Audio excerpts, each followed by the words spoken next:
page turners, and welcome back to the channel. I'm Matthew, the man with the hat who reads, and we are looking back at the month that was. This is my wrap up of March, and the stack just fell over. Let's fix that here before we get too I'll get so confused in my ordering here. But anyway, the month that was. This is our Mystery March wrap up. March was a decent month. We had some reads that were absolutely amazing, and we had some reads that were not so amazing. We're going to dive into all of that here, and just dive on in. Why not? So we read, what is it, 9 books this month? 1, 2, 3, 4, 5, 6, 7, 8, 9, 10. Oh, 10 books this month. No. 9 books this month. So that brings our year total so far to 23. We're right around on track for that 100. We're a little under the 100 where we needed to be right now because we want to get 100 read by the end of the year. We're a little behind, but not too bad yet. There was none that I didn't get finished in March. Everything we planned to read in March, we got read. We did have one book that we gave up on, DNF'd, what do you want to call it? And this one was disappointing to me because I really was excited to read this one. I wanted this to be, I was thinking this was going to be a 5-star. This is Leonie Swan's 3 Bags Full, a sheep detective story. This just wasn't for me. It was not vibing with me. I don't know if it was the translation wasn't vibing. Something wasn't vibing with me. I was struggling with this. This was like a chore to read. I'd pick it up and I'd be like, you know the kind, you're just like,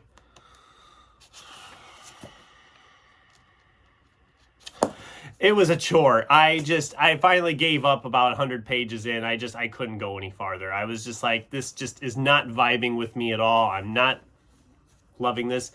And it made me sad because I was so excited to read this one. And it is what it is. Not every book is for every person. I know there's people who love that book, and that's great. It did not vibe with me. So I was able to add it to, for the first time, Goodreads has a do not finish tag now. Did not finish tag. So this was the first book that I could mark that way. But keep an eye on that, people who read and mark DNFs on Goodreads, because it still will mark it as part of your reading challenge. And if you want an actual challenge that says, yes, I actually did read this many books, you have to keep an eye on that. Just a heads up. Maybe you already know that. I don't know. Anyway, let's dive into the actual books I did get read. Starting with the carryover from February, Dan Brown's Angels and Demons. This was a reread. And what can I say? This is a guilty pleasure book for me. It's stupid. I know. There's moments it's really stupid. And the leaps and bounds they make don't make a lot of sense sometimes. But I have a lot of fun with this book and with Da Vinci Code. I remember both of those being like really fun reads that I would read over and over again. So I'm excited to dive into Da Vinci Code later this month again. But this one was still a 5-star. I know all the haters hate this book and go after me in the comments. I have a lot of fun with it. It's just my jam. I don't know what to tell you.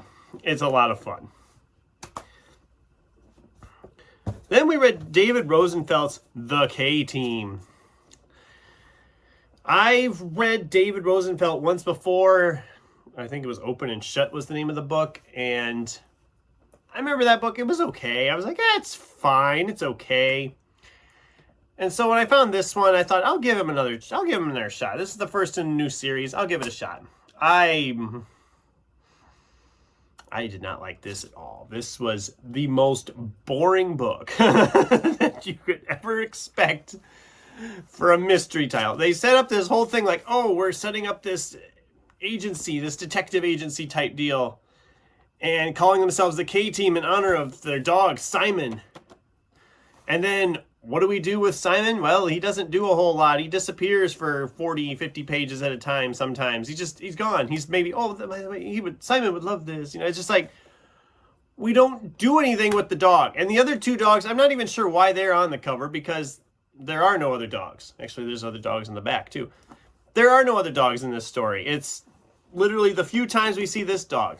And the actual mystery itself, I just don't care. I didn't care. It was so boringly bland. I was like, what the heck, guys? Come on. Let's have something happen. It was fairly easy enough to read, so I didn't dawdle on it too much, but I can't recommend it. It was a 2-star read. I did not enjoy it. It was not for me.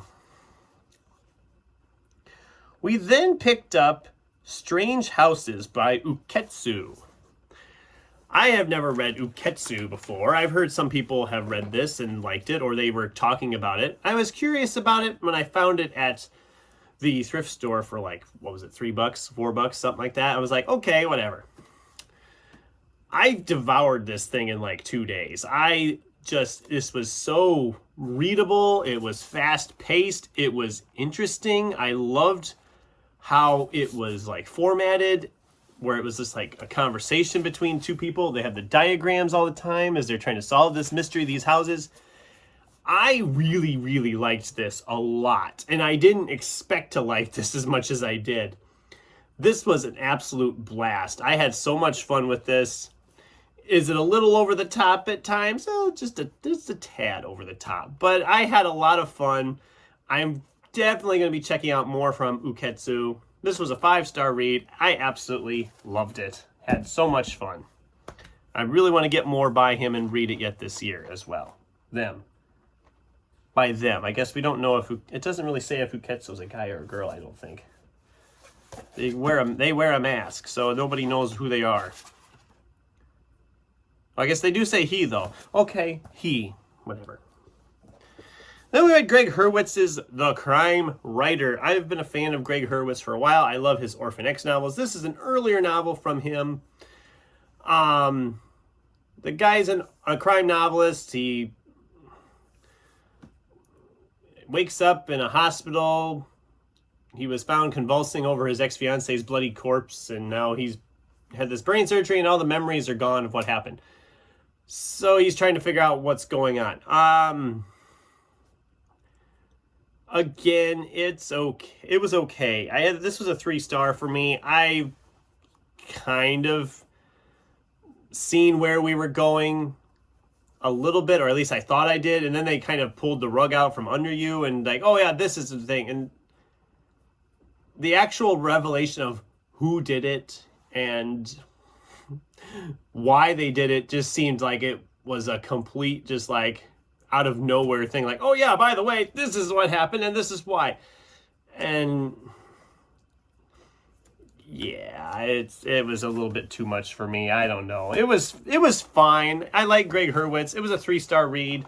I like his writing style. It was very fast paced moving along, but the end I was just like, really? That's the solving of it. That's the whodunit. Okay.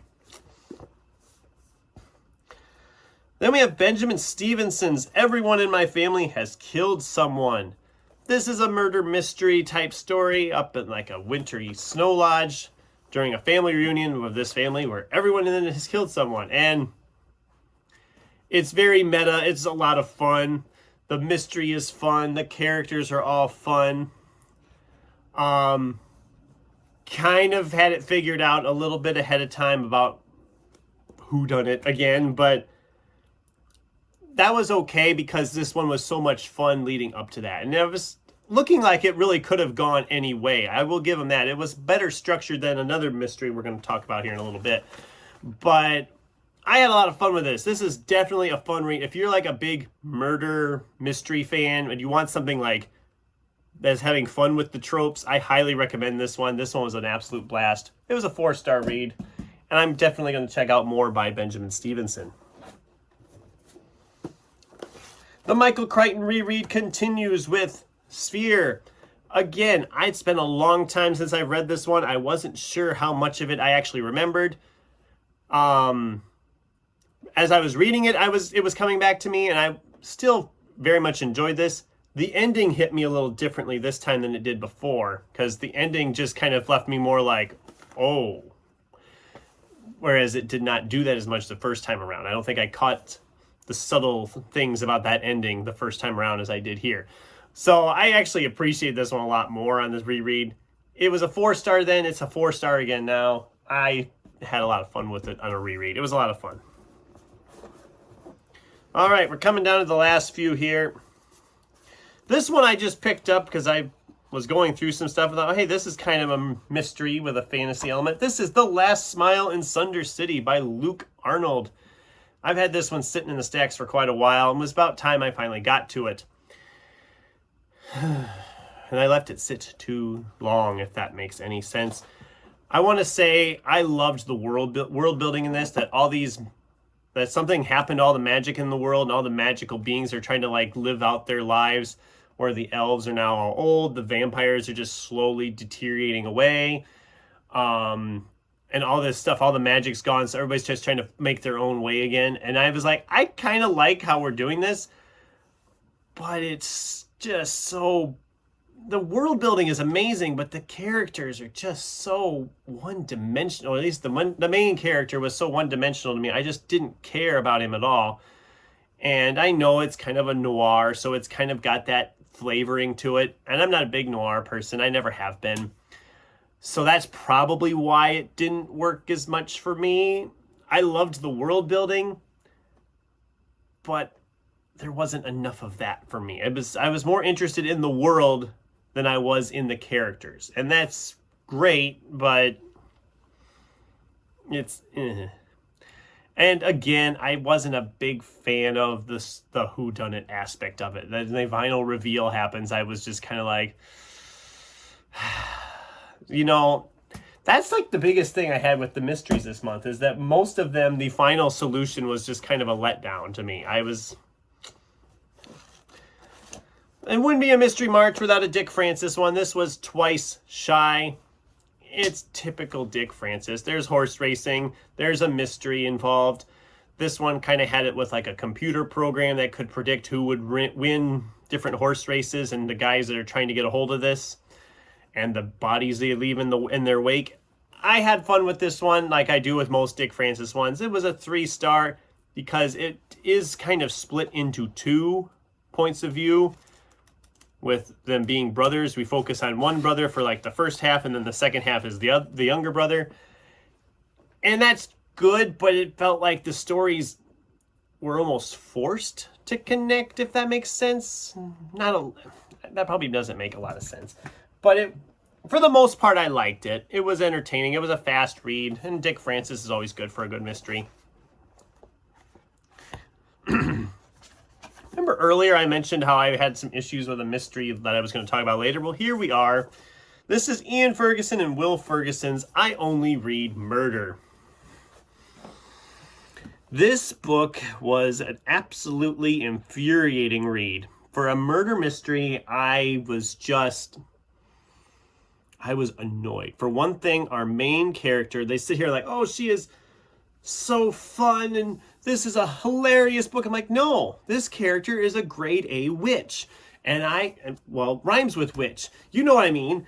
And she is unlikable for the entire length of this book until like the very end. She all of a sudden is like completely different personality, because I guess we have to show that she's grown and changed. And I was just like, are you freaking kidding me? This character is so unlikable. It's not funny at all like they claim it is. I never laughed during this. The whodunit aspect of it, I had pegged pretty much right from the time the body hits the floor. I was like, oh, I bet it was this person. Sure enough, it was that person. So it was not even a good mystery on that. It was just like, and they tried to lead you along like, oh no, it's over here. No, it's not. I'm looking over here. You can't fool me to look over there. You're just wasting pages and wasting time. It was a 2-star read because I did kind of like the setting we were going with, that it was like she was an actress, played a detective actress on a TV show, and now she's trying to solve a real mystery in this like theater, this like small town theater troupe. And I was like, okay, I am intrigued by this, but it was handled so poorly. And also the fact that the person who gets murdered, it's pretty much revealed to us early on who's going to get murdered. And you really don't care that they get murdered because they are just as much of a witch as the main character is. So, you know, it's a bunch of unlikable characters killing each other. It was a miss for me. I didn't care for that one. It flew by. It was a very fast read, but I just did not like it at all. So there you go, guys. That's my month of March wrap up. And if you're wondering about my book of the month, is it really that obvious? I mean, Strange Houses was easily the top one. I was hoping I could say Three Bags Full and Strange Houses were competing for the top spot, but that was not the case. So yeah, that's my March reading. I'd love to hear from you guys. What did you think? Have you read any of these? Did you love or hate any of these? What was your book of the month for March? And how is your April reading going? I'd love to hear from you on all those things and more. Thanks for watching, and until next time, keep turning pages.